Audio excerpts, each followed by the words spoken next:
Hello and welcome to Report Desk Africa, your weekly source of insights and backgrounds on the biggest stories unfolding across the continent of Africa. Now, we like to call this show RDA for short, Report Desk Africa. Now, RDA is the guide, or it actually guides you through the events shaping Africa from the perspectives of journalists who have covered some of the most interesting and active stories firsthand, particularly journalists from News Central TV. I'm your co-host for the day, Bernard Akede.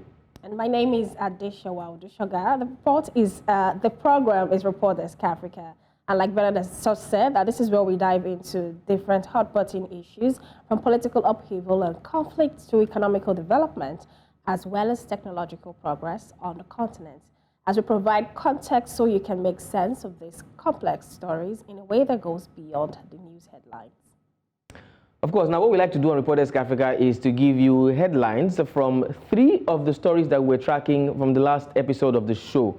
And we'll quickly run through that this evening or today, as you like it. Now, we told you that the hundreds of supporters of Tanzania's main opposition party, that's talking about Chadema, took to the streets of Dar es Salaam, the capital, calling for constitutional reforms. Now, we also did mention that a search has continued amidst fears that the toll from the 70 cases recorded about 2 weeks ago could rise. 70 cases talking about a mine that collapsed 2 weeks ago.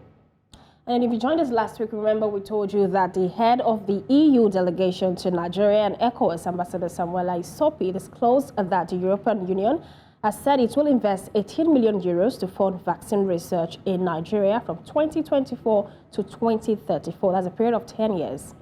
And anyway, this week we stay in West Africa, starting with the exit of some African countries, including Burkina Faso, Mali, Niger Republic, from the ECOWAS of Economic of West African States, that's ECOWAS.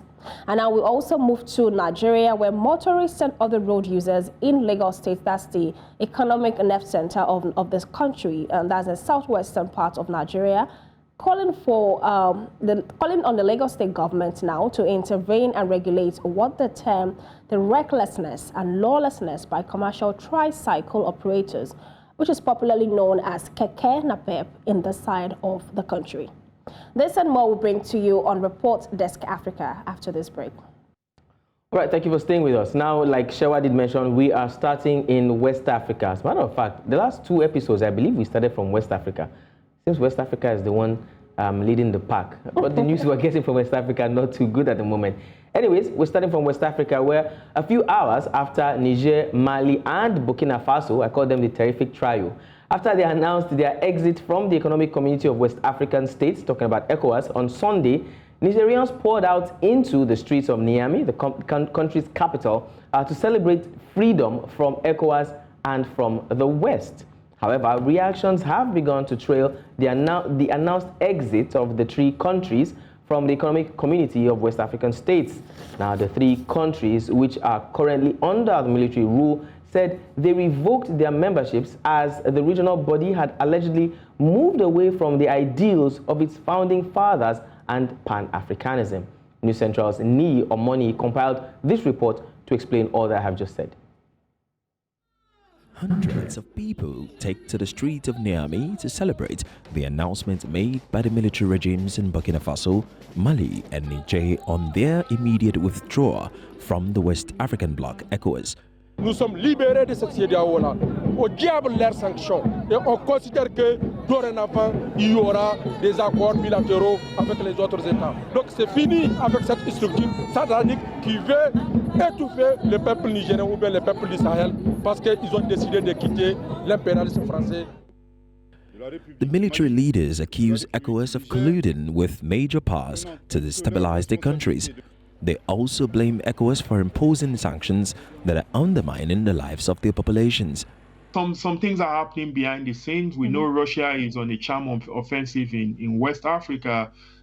Just a few days ago, Russia announced the donation of 25,000 tons of wheat to Burkina Faso, and I'm sure similar stuff might be going on with other countries. I mean, France is exited, Russia is penetrating the region. So we don't know whether Russia coming in might be of help or help these countries to resolve the economic and security challenges that they face. But I doubt, because many of these challenges are a lot deeper than just saying it is because of France. The sanctions imposed by ECOWAS on Niger since the military takeover in July 2023 have greatly impacted traders and customers. Essential food items only arrive through military escorted convoys that take several weeks to cross the country.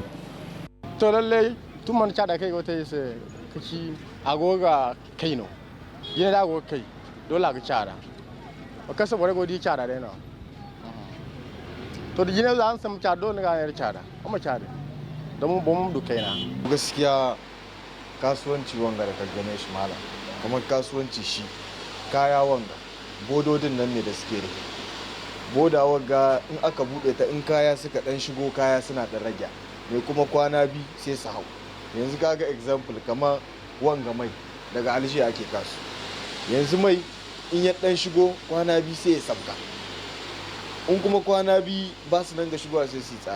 In response, Nigeria has isolated itself by saying it remains open to engage with Burkina Faso, Mali, and Niger. For now, ECOWAS said it remains committed to finding a negotiated solution to the political impasse. In Lagos for News Central, Ni Omni.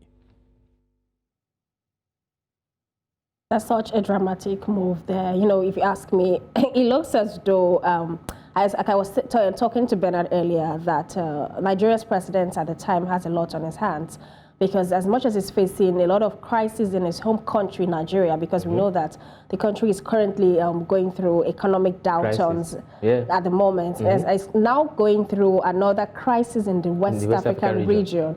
You know, having countries exit from the region and saying that we are leaving and we are leaving for good. This is after a series of coups that have actually happened last year. So, very true. Like I said, Tinubu's job is not one to be envied. At all. Like they say, Omowa Shorishe.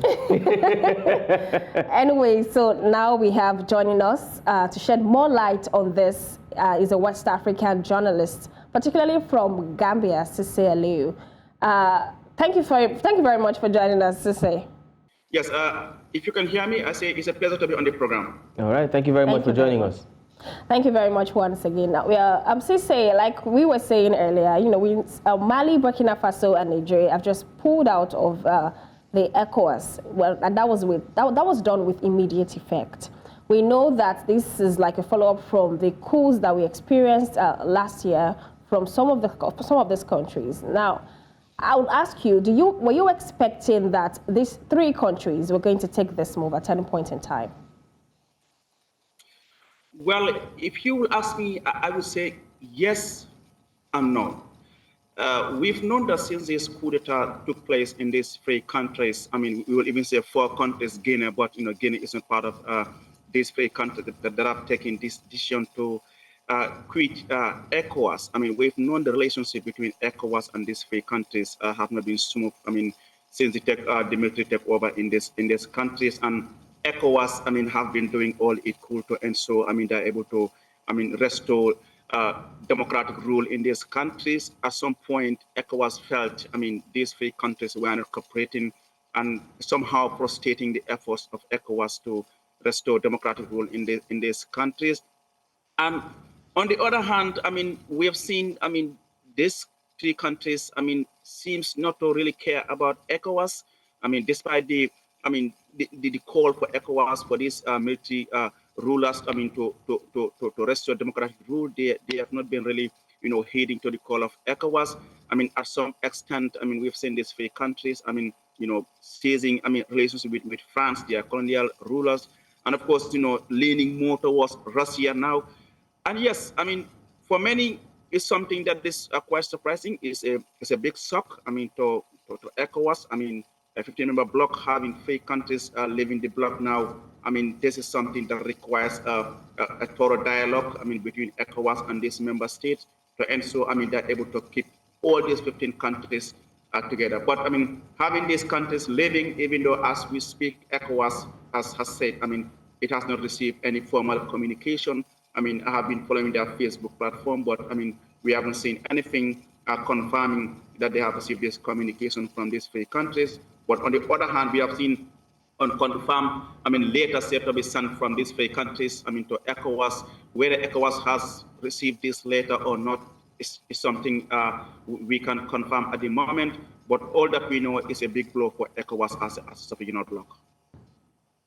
All right, Cisse, thank you for that answer. Now, earlier in the year, not long after the coup happened, particularly in Niger, we saw that ECOWAS took some measures against some of these countries. One of the countries, Niger Republic, that borders Nigeria, the borders, land borders to most of these countries were closed, so they were kind of locked up in themselves. I remember I was in Sokoto State. Part of that state borders, Niger Republic, Nigeria and Niger, and the land borders were closed. So goods could not go into Niger from Nigeria and could not come out of Niger into Nigeria. So there was, sanctions like that. Like, even with these sanctions that have been placed on Niger and the other countries, we see that they still pulled out of ECOWAS so that they can run their things by themselves. So can we then say that the sanctions put in place by ECOWAS have failed? Yes, the sanctions have failed for the fact that, initially ECOWAS even, threatened to use the military force. If the junta in Niger doesn't hand over power, for me, which was, after making that statement, it was more like a make or break for ECOWAS now. Will ECOWAS, use military intervention in Niger, as we have seen in the Gambia in 2016 when we had that political impasse.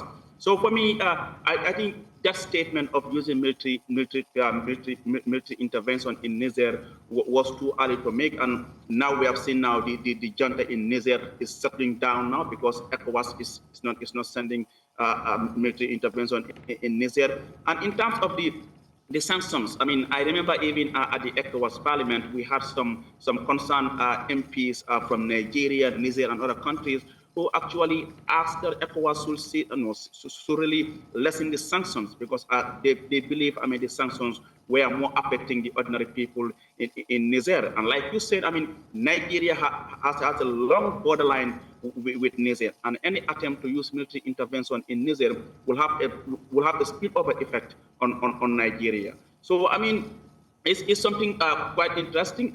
The sanctions for me, one who said, yes, it's good to use these sanctions, but how many of these sanctions have really materialized? we have seen several coups in Guinea, in Mali, in Burkina Faso, and in Niger. Yet, despite the sanctions, the military is still defiant. And as we speak, they are not willing to subdue. And certainly, now they have announced, leaving ECOWAS. So, with this, should we now see a change of action? Should we now see a change of focus as far as ECOWAS is concerned in responding, to some of these military takeovers in the West Africa region? But to say the least, the sanctions haven't really, paid dividend as ECOWAS would have expected.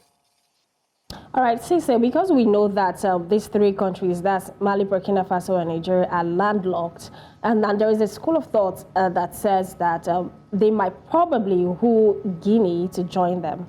And as we know, Guinea is a coastal country and they can gain access to the port. Do you think Guinea would be willing to join?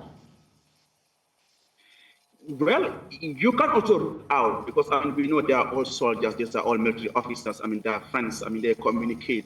So it shouldn't be something difficult to really convince Guinea to join them. But like you said, in the case of Mali, they really need a country like Guinea that has the coast, to be able to get goods from outside the country. Like Mali, they have no seaports.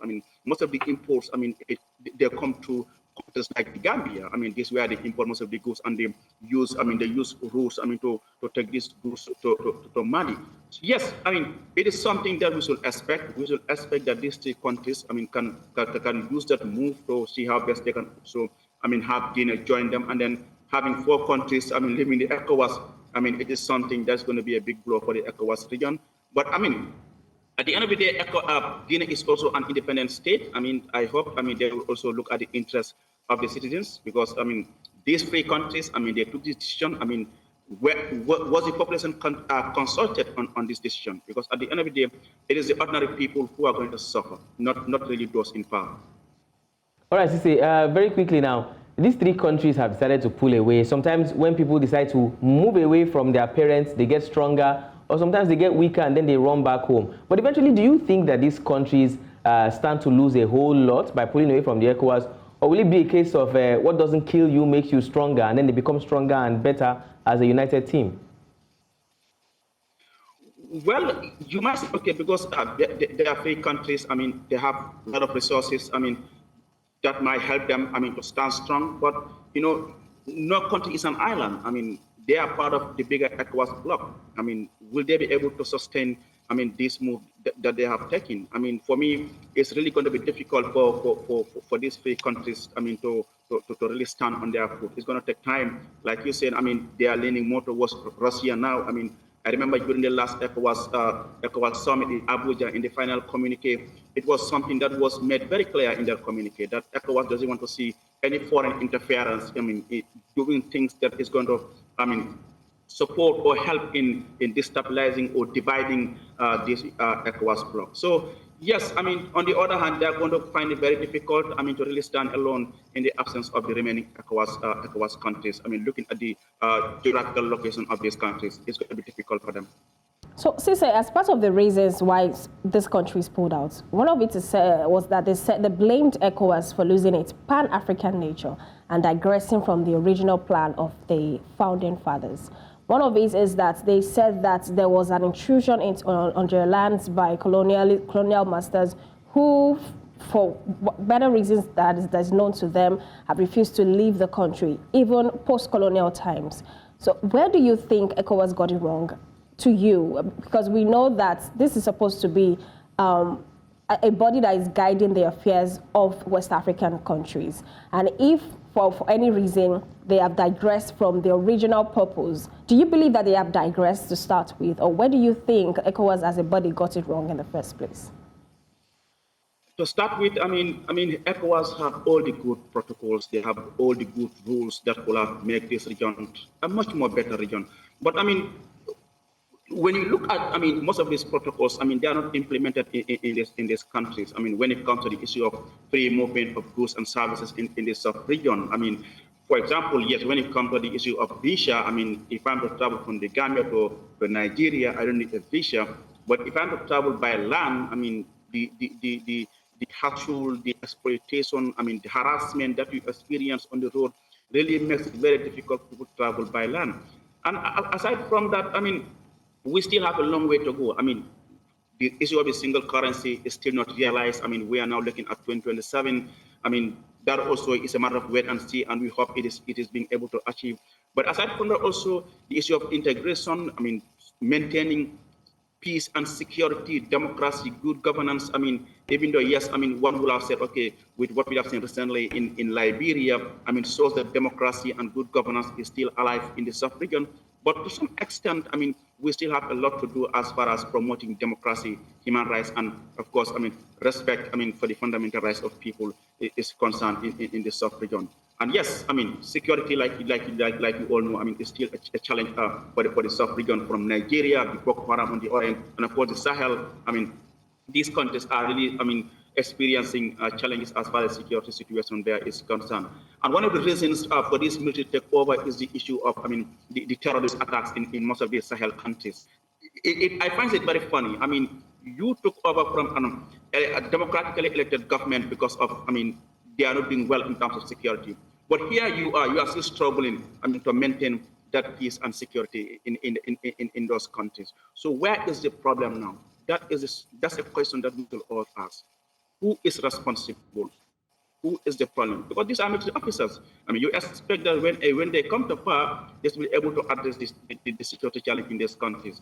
But as we speak, they are still experiencing, I mean, these security challenges in those countries. So for me, I mean, ECOWAS really needs to do more in terms of maintaining peace and security in the South region. But again, the issue of good governance is something that ECOWAS should really work on, because most of these military takeovers, it doesn't just happen out of the blue moon. It happens because people somehow are not happy with the way they are being governed. And of course, I mean, the people in office are not really taking good care of, I mean, people who elected them into office. And because of it, people are pissed off. I mean, they're fed up with the system, and there is no option but just to have the military come in, I mean, and take over. Even though this is not to justify that, I mean, military takeover is something that we should promote in the sub-region. All right, so Sisi, just as you have said, you said most of these military takeovers happen because of bad governance, because people are pissed off. And if you agree with me, it is not just Mali, Burkina Faso, and Niger that is going through bad governance as we have it. Unfortunately, Nigeria is also a victim of bad governance, and a host of other West African countries. I mean, if you're going to limit it to just the West African region. So are we likely to see these three countries come up with a body just like ECOWAS? And then are we likely to see other African countries who are pissed off, just like you said, who are tired of these civilian rules, who have not gotten it right ever since, join them, join forces with them, rendering ECOWAS almost useless at this point? Because if ECOWAS is not, doing, just as you've said, providing answers to the questions that a lot of people are asking, good governance, zero neocolonialism, getting it right as a region or even as a continent, are we likely to see more African countries or West African countries join forces with these three African countries, which probably make them stronger because they have the military power against the civilian rulers? I wouldn't say, I don't really expect more countries, to really, join the bandwagon, to be honest. It's not something that we all yearn for. It's not good for ECOWAS to have, 2 or 3 more other countries, joining, these three Sahelian countries. To be honest, I don't expect that to happen because it's really going to totally destabilize ECOWAS. But like I said, moving forward, ECOWAS should really work on ensuring that, the protocols, the treaties of ECOWAS are respected by all member states of ECOWAS to ensure that, we're able to address, some of the reasons that actually result in the military takeovers that we have seen recently. But like you said, it is not something that I really expect to see, increase. I hope it is just at this number 3 that we have seen. But like you said, whether they will take a U-turn and come back to ECOWAS, if they do it, it's something that ECOWAS will welcome. But looking at the past relationship between ECOWAS and these 3 countries, it might be very difficult to really have them, change their mind to come back to ECOWAS. It's possible, but highly likely impossible. All right, Cece, thank you so much for shedding more light on this topic and for blessing us with your wealth of knowledge. We do hope to see the end of this, and we hope that both ECOWAS and the 3 countries will eventually find a good ground to meet and resolve their issues. Cece, once again, all the way from Gambia, thank you so much for joining us. Thank you so much, and it was a pleasure to be on the program. Thank you. All right, we're going to take a very quick break now, and when we come back, we'll still be sticking in West Africa, but this time we're looking at means of transportation in the commercial city of Lagos. Have you been to Lagos? Have you used Keke in Lagos? We'll be right back. Welcome back. If you're just joining us, this is Report Desk Africa. And if you are just joining us, you just missed the first half of the show where we discussed, we analyzed the exit of Mali, Niger, and Burkina Faso from the ECOWAS region. And we also talked about the implication of this on the West African region and the continent at large. Anyway, on the second part of the show, will be in Nigeria, talking about the traffic rules and the impact of the tricycles. Now, in the last few months, the menace of Okada riders has increased in Lagos metropolis. For the most part of these days, Keke Marwa or Keke NAPEP operators are seen struggling to outdo the notorious Okada riders in recklessness on the road in their mad rush to beat the traffic, even when the traffic is moving smoothly. Motorists and other road users in Lagos have, however, called on the Lagos state government to intervene and regulate what they term the recklessness and lawlessness by commercial tricycle operators in the state, otherwise known and popularly known as Keke riders.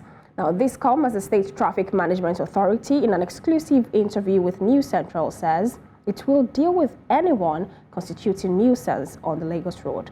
Now, News Central's Bernard Akede, my co-host, also spoke to some Keke drivers, other road users in Lagos, and now files in this report. They have always been in operation in Lagos, plying streets and residential areas. But following the government's restriction of commercial motorcycles on highways and in other areas, Keke riders have now increased in numbers and in some cases are constituting nuisance. From indiscriminate dropping off and picking up of passengers to disobeying traffic lights and even driving against oncoming traffic. the activities of some Keke riders in the state has now become a huge cause for concern. Keke might break traffic light everywhere in Lagos. Everybody know.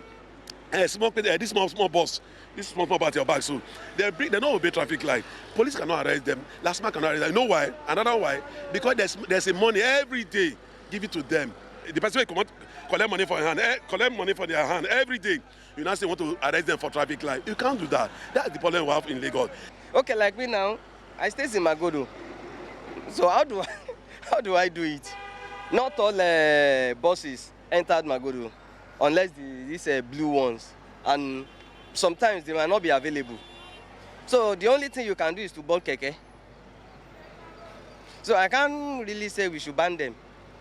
But the only thing is that we give them orientation. But the question must be asked, are the laws governing Keke users different from those of other vehicle users? It's still the same law that covers activities of all motoring public across the state, including trucks and tankers, in which you cannot rule out these minibuses as well. Their nuisance value is increasing on a daily basis, on an hour basis. But of course, our enforcement team is not relaxing on his house.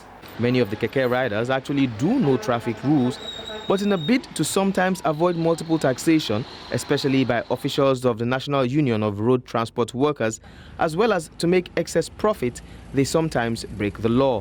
Concerning union and different things, might be the challenge we will get because we pay a lot of money for inside this union issue. And two, last month, so they among when we say they see the trouble us on the road. And now they get rest of mind for the road because of last month and other things.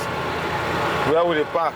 If they park, anyhow you park, sometimes they'll come there, call you say, why you park here? This place now wrong place to park.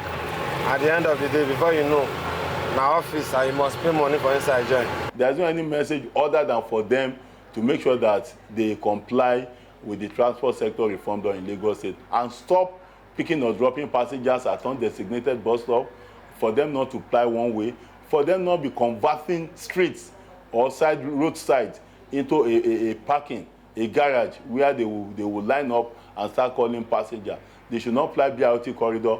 They should obey the traffic light. They should ensure that at any point in time they are not found on the intersection line. Lagos road users can only look to the appropriate authorities to continue to enforce traffic laws so as to rid the state of lawlessness of these Keke riders so that unfortunate road incidences can be avoided. In Lagos for News Central, I'm Bernard Akede. Deep story here. Now, everybody who uses the roads in Lagos, or almost everybody, would definitely have seen the excesses of these Keke riders. Shewa, I'm sure you must have noticed the way they drive recklessly sometimes, you know, breaking traffic laws and all of that, right? And it's quite a cause for concern, I can't even lie. So unfortunately, I think some weeks back, I have a relative that was actually like a victim of this Keke riders. Wow. So he was inside one of the Keke riders, and another one who was flying in a one-way route just came and hit the Keke. It was a minor accident, but he sustained like different degrees of injuries. And so we know, such that if it took Okada riders to say these people are a menace, then you know that they're actually a menace. Yeah. Because Okada riders will say, you people think we are the problem, these people are worse. Because they are believed to be lightweighted, but they act like they are on four wheels. Yeah, and but just on three. So reckless.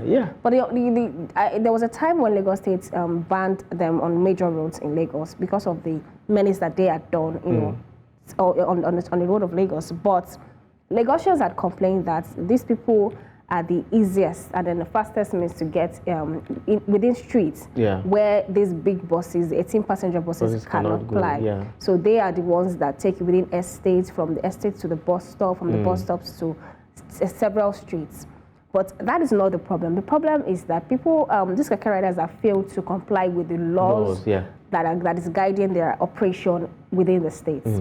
And a lot of them, when you ask them, like the one that said in the report that you just compiled, that a lot of them are being reckless because of they're trying to evade taxes.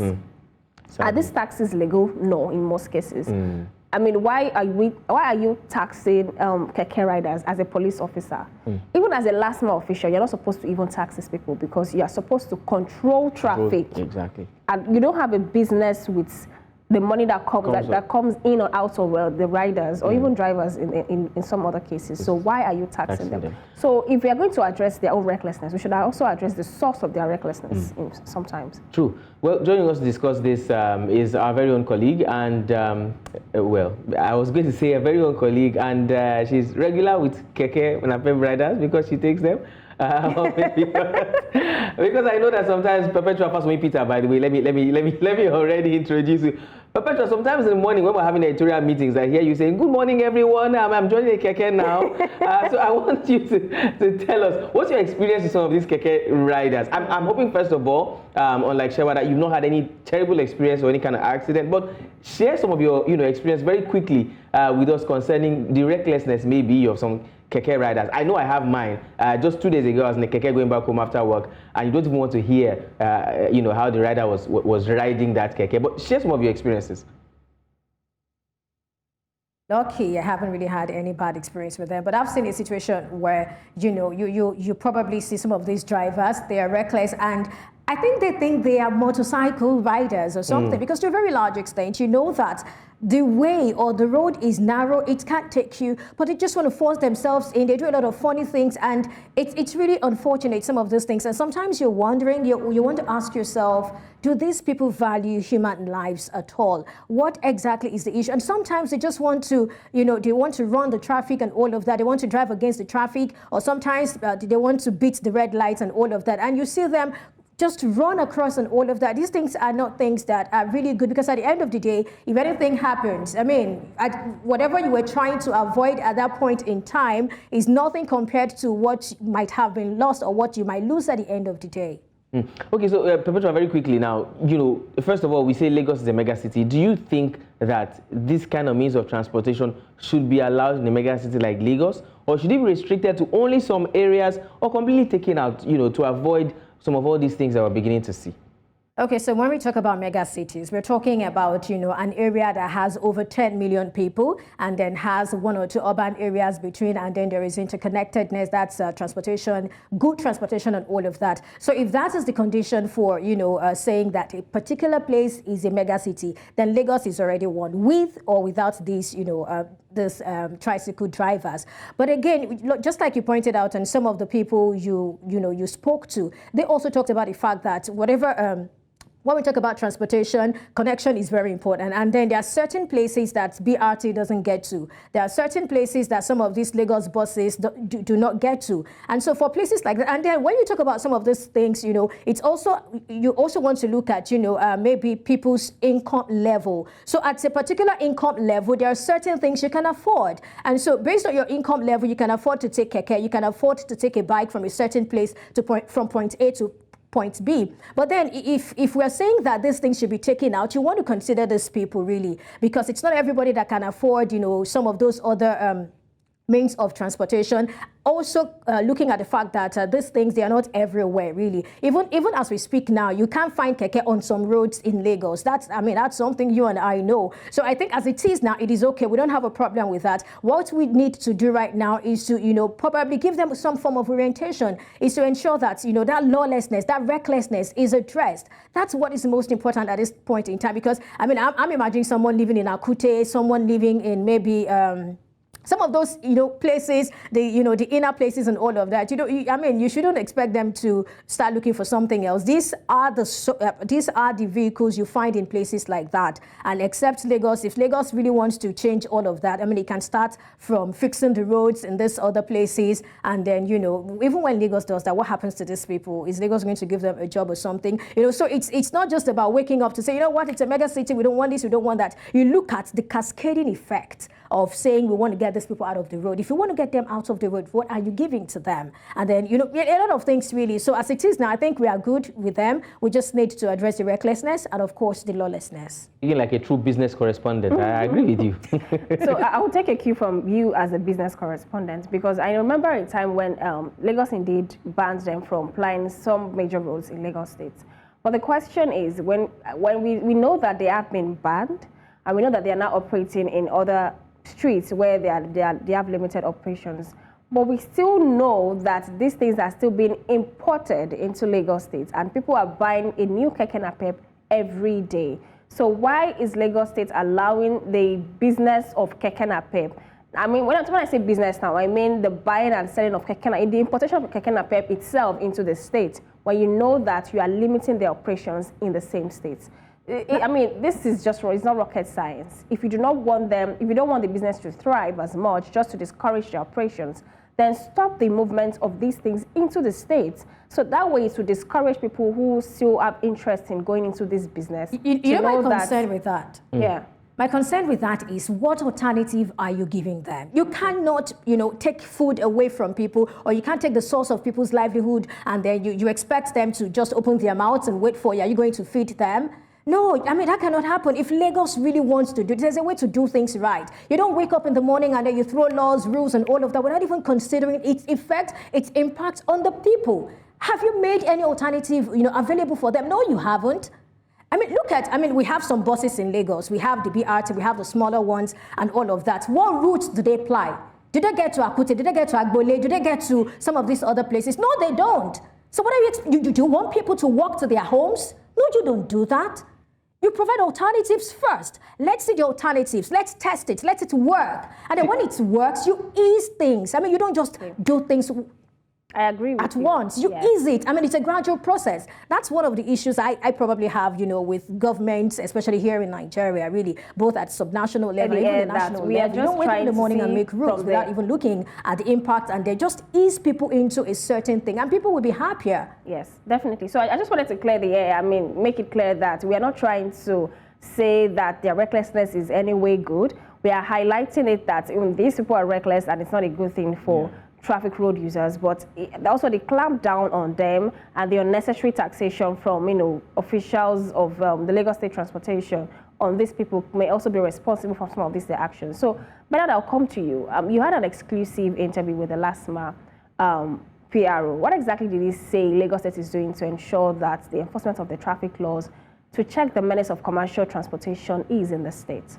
Okay, so the PRO of Lagos State Traffic Management Agency or Authority, as well, LASMA, that's Taufik Adibayo, I believe his name, said, the rules that are governing the use of the road generally for all motorists also applies to Keke Marwa or Keke NAPEP drivers. Because you get to places and you think that these Keke riders are above the law. They don't obey traffic lights. They drive against traffic. They make U-turns where they're not supposed. They literally do everything wrong that they're not supposed to do. Almost like they're above the law, almost like they're invisible, basically. So he says it's the same rule governing every motorist, including Keke NAPEP riders. And he did say that, well, LASMA do not have a holding facility where they can capture or arrest Keke drivers and lock them up. But what they'll do is they charge them to, there's some courts where they charge them when they commit offenses to in Lagos.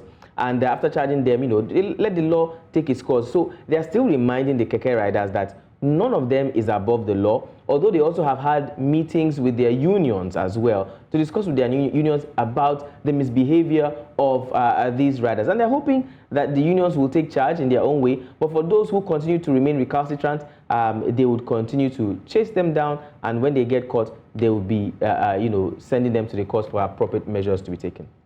All right, thank you very much for that. Very quickly, Perpetual, in just 1 minute, let's have a final take from you. Okay, so for me, just like I said, if the Lagos State government, wants to do something about this, it should start from, ensuring that you put the necessary conditions in place, basically. Ensure that you have alternatives that can apply these other routes, and also ensure that these people are upgraded and, you onboard them into this new thing you want to do. Basically, that's it for me. And then number two, we need to address the lawlessness. I mean, it's something that we really need to do.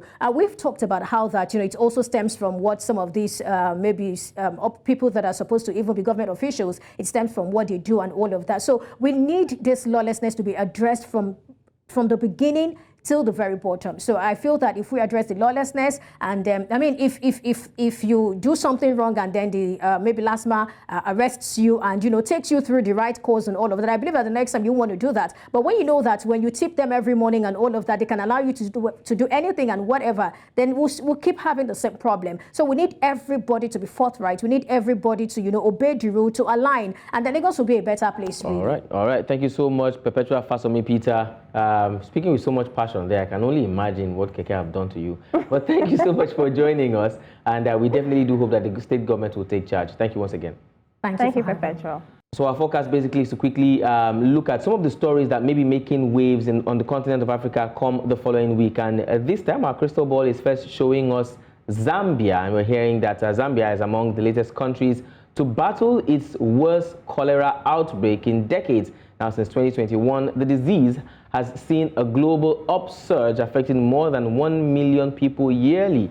The Zambian government has pledged to fight this particular disease by providing measures such as a ban on the digging of shallow wells, the selling of food in unhygienic conditions, and also a call center, I beg your pardon, to report missing families so that they can help trace them. The countries in the Middle East have suffered huge outbreaks, but in the previous years, over half of the countries reporting cases were from Africa. All right, we'll move straight to Sudan, where the United States Treasury have sanctioned 3 Sudanese companies allegedly funding the ongoing war in the country. And according to the statement from the U.S. Treasury Department, the third company's sanction is linked to the Sudanese army. The statement says that during the period of the 9-month war, the 3 companies have sabotaged the peace and security of Sudan by either laundering money or raising funds from gold exports. All right, and the last story we'll be tracking comes back to West Africa, particularly Nigeria. We hear that President Bola Ahmed Tinubu has expressed concerns on the stereotyping of Nigerians as cyber criminals. And he said that such generalizations are unacceptable and can tarnish the reputation of the majority of citizens who are law-abiding. He further added that the Association of the Association of Internet Crimes with the entire Nigerian populace lacks statistical evidence and in no way defines everyday Nigerians who have contributed to global growth. And there we would call it a wrap on today's episode of Report Desk Africa. Thank you so much for joining us on this episode. We hope that you join us again, same time, same station next week. My name is Bernard Akede. It's been a pleasure.